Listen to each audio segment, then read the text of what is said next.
हाँ तू है वही दिल ने जिसे अपना कहा, तू है कहाँ मैं हूँ वहाँ, अब तो ये जीना तेरे बिन है सदा। सो कैसा सर, स्वागत है आपको मेरे सीरियल के में सभी को। सो बात इस बारे में करने, अब हम थोड़ा पढ़ाई की बात करते हैं। मैंने भी कहा कि पढ़ाई कर लेते हैं थोड़ी सी। तुम्हारा एक अच्छा सब्जेक्ट है लीडरशिप का, बढ़िया सब्जेक्ट है। हम इसमें क्वालिटी सिखाते हैं कि कैसे बीइंग अ लीडर या बीइंग एन, आप अथॉरिटी जब आप ले रहे हो तो आपको किस तरह कुछ प्रॉब्लम से डील करना चाहिए। जिससे आज बता रहे थे कि अगर आपने किसी को सोल्यूशन बताना है या सोल्यूशन बोलते हो, या फिर आपको बताना है कि भाई तुझसे यहाँ गलती हो रही है, तो आप और आपको वो दोस्त है कंपनी में, तो आपको किस तरह बताओगे। देखो आज उसका रोल प्ले भी हुआ, I was the one who was that leader. तो ऑब्वियसली सारी तो ऐसा नहीं है कि 100% एकदम की जैसे चाहते हैं सर, पर हाँ मैं आपको बताता हूँ बेसिकली स्टार्ट कैसे करना है। ऑब्वियसली आपको फ्रेंड है कोई भी है, आप उसको स्टार्ट करेंगे एक लाइटर नोट पे, जैसे कि हे कैसे हो एंड ऑल दैट, ठीक है जी। एंड एक बार आपने थोड़ा उसको थोड़ा कम्फी कर दिया, फिर उससे पूछे कि क्या हो गया, मतलब ऐसा क्या हो गया कि तुम ये डेडलाइन मिस कर गए, क्योंकि ये इंपॉर्टेंट चीज़ें हैं, ठीक है। एक बार ये इससे थोड़ी बात कर ली।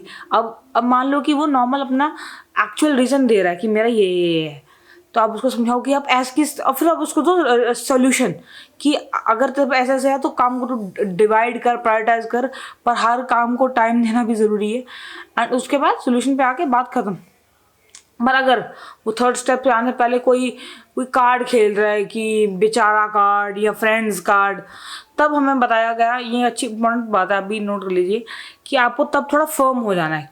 क्योंकि स्टार्टिंग में आप बात कर रहे हैं थोड़ी ऐसे, थोड़ा पॉजिटिव, क्योंकि जब आप ऐसे झुकते हैं तो थोड़ा पॉजिटिव लगता है, पर जब आपको लग रहा है कि अगला नहीं सुन रहा आपकी बात, तो आपको थोड़ा फर्म होना पड़ेगा, ठीक है जी। तो देन यू अब अपना स्ट्रेट कीजिए, मतलब बात में स्ट्रेट कीजिए बेसिकली। एंड उसके बाद थोड़ी सी स्ट्रिक्टनेस लानी होगी, फॉर्मनेस बेसिकली लानी होगी, और थोड़ा फॉर्मल हो जाना होगा उस वक्त कि देखो अगर ऐसा है ऐसा, अगर ऐसा ऐसा नहीं कर पाओगे तो फिर ऐसा ऐसा हो सकता है, ठीक है ना। इनसे कंपनी को भी लॉस हो सकता है, ये सारी बातें करके उस वे में एंड करना है। तो ये तो हुई थी लीडरशिप की बात। फिर आज बता रहे थे कि जीडीपी की बात हो रही थी हमारे मैक्रो इकोनॉमिक्स के लेक्चर में, तो उसमें हम पढ़ रहे थे बढ़िया, मतलब वो भी सब्जेक्ट बढ़िया है जीडीपी के। बता रहे थे कि जैसे एग्जांपल, अगर अमेरिका जैसी कंट्री, अगर वो कहती है कि हमारा 2% जीडीपी, और वाह क्या जीडीपी, वाह क्या जीडीपी, क्या जीडीपी ग्रोथ है, और यहाँ पे हम 20% की वेट करते हैं। क्योंकि इंडिया में शायद ऐसा सुना था मैंने कि अगर 10% या 12% से अगर नीचे हो तो दैट ग्रोथ इज एवरेजिश, और 6-7% से भी नीचे हो तो that is low. Reason being क्या होता है कि ऑब्वियसली उनकी जो ऑलरेडी जो जीडीपी है दैट इज टू हाई, तो उनको जो परसेंटेज निकलती है ना, जो बेस होता है वो उनका बहुत हाई होता है।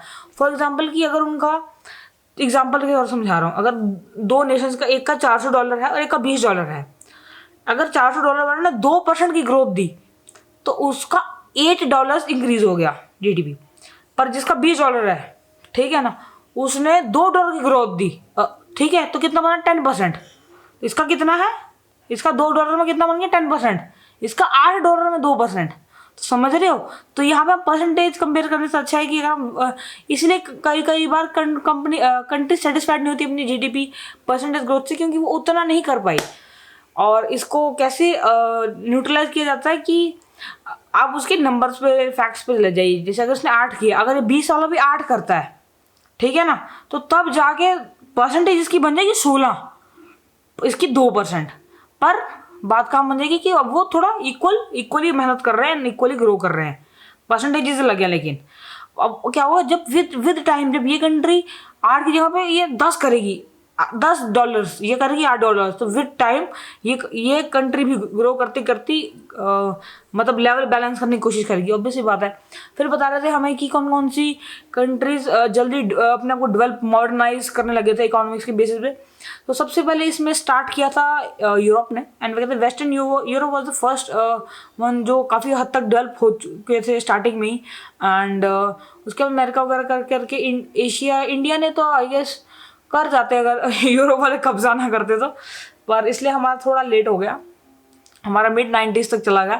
एंड बट उससे भी लेट दैट वाज अफ्रीका। उनका आप मानो कि एंड्स ऑफ द 1900 वाला जो एंड 1990s एंड 2000 में तक चला गया, इसलिए हमें डेवलपमेंट ग्रोथ वगैरह बहुत ज़्यादा कम है। तो ये सारा कुछ आज हमने पढ़ा एंड या यही था, मैंने कहा कि आज थोड़ा पढ़ाई वढ़ाई की भी बात कर लेते हैं, ये भी ज़रूरी है। एंड कुछ अच्छे सब्जेक्ट होते हैं, लेबर लॉ की तो क्या ही बात करें, पर अच्छे सब्जेक्ट होते हैं जैसे leadership and macro economics is a good subject. तो यही है, वीडियो बड़ी लगी, इन्फॉर्मेटिव लगी तो वीडियो को लाइक कर देना, शेयर करके, कमेंट करके, सब्सक्राइब करके बटन को हिट कर देना। नमस्ते।